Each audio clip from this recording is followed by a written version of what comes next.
quando em 75 que eu praticamente me formei, né, em 74, quando chegou em janeiro de 75, aí eu e uns amigos aí nós fomos fazer uma viagem lá para Recife, fomos de carro, resolvemos ir de carro e tal, e no segundo dia de viagem aconteceu um acidente que me deixou paraplégico. O acidente foi numa cidade que chama, acho que é Realeza, perto de Manhuaçu, na Rio Bahia, mas em Minas Gerais ainda. Acho que uns 100 quilômetros de uma cidade mais conhecida que é o Governador Valadares. Né?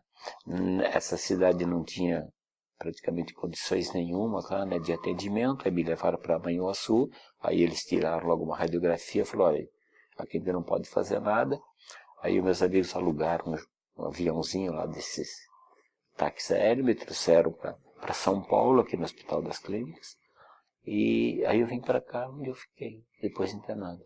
Fui operado e fiquei praticamente um ano em reabilitação aqui no hospital. O ano de 75 inteirinho eu fiquei praticamente hospitalizado.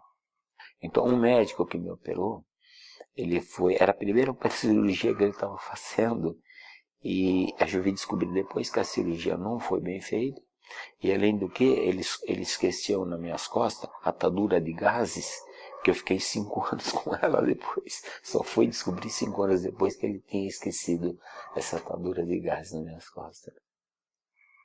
Antes de eu viajar, eu já tinha arrumado emprego numa empresa que eu ia trabalhar como economista, eu ia trabalhar na DECA. É do Grupo Itaú aí e tal, eles tinham a sede lá no Paraíso, lá no Lago do Paraíso, eu ia começar a trabalhar lá. E eu tinha saído do emprego que eu estava. Então, como aconteceu o acidente, eu fiquei em situação de eu fiquei sem emprego porque eu tinha saído, e como eu fiquei 1 ano lá, não entrei mais lá. Então perdi o emprego também que eu tinha. Eu falei, pô, e agora, o que eu vou fazer lá da vida? Aí me veio na ideia e tal, aí eu fiz um curso de eletrônica, rádio e televisão. Fiz um curso, era curso por correspondência, um curso até de uma empresa, de um pessoal que dava aqui, até um pessoal era norte-americano, chamava Occidental School. Eu ganhei uma bolsa, foi que eu ganhei, porque eu não tinha condições de pagar, eu ganhei essa bolsa e fiz o curso. Aí eu montei nesse quarto que você está vendo aqui, montei uma banca aqui e comecei a consertar rádio e televisão. E teve um amigo meu que tinha lá, que ele fez de engenharia, aí ele falou, rapaz, eu conheço um cara aí, né? Ele também está na cadeira de roda e tal. Eles estão formando um negócio de um movimento de deficiente. Aí lá eu falei, tal, né? Aí ele falou, ele conheceu, era aquele que depois veio a ser o Cândido Pinto de Melo, que era um cara que estava participando desse movimento aí. Aí eu arrumava pessoal para me dar carona, né? Aí tem um pessoal que me dava carona. Aí eu ia lá e fim de 78 para 79 eu comecei a frequentar esse movimento aí, que veio a se chamar Movimento pelos Direitos das Pessoas com Deficiência.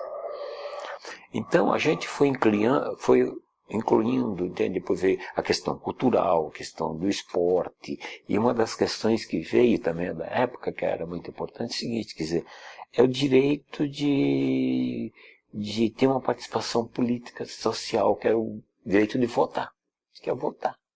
Porque na época, o cara não precisava votar, entende? Você fala, não, é deficiente, cadeira de roda, ou de muleta, ou então sou cego, né? Sou surdo, então você era isento, você não precisava. Isso era justificativa, e é gostado que a justificativa nem vinha muito da gente falando que não, você não precisa.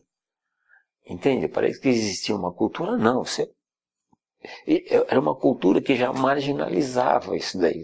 Na época, uma coisa que a gente até, assim, a gente citava muito, e que era uma realidade. A pessoa com deficiência é considerada um cidadão de segunda categoria. Entende? Do ponto de vista cultural da sociedade. Entende? Isso é uma cultura que existia da época. Entende? Estava na consciência das pessoas isso daí. Sabe, né? Então, não, você não precisa, mas por que você precisa de ônibus? Para que você quer? Mas você quer fazer o quê? Não precisa trabalhar, rapaz. Você tem lá, fica encostado. Entende?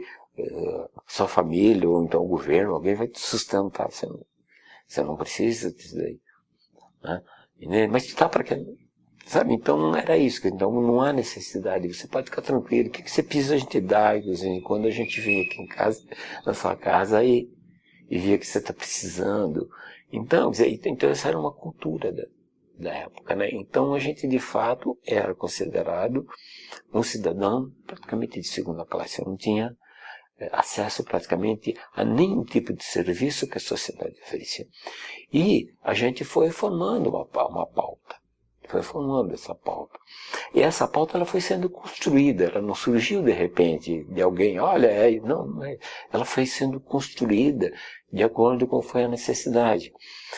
E em 80 foi um ano bastante frutífero também do movimento, porque em 81 era um movimento, era o Ano Internacional da Pessoa com Deficiência, 81.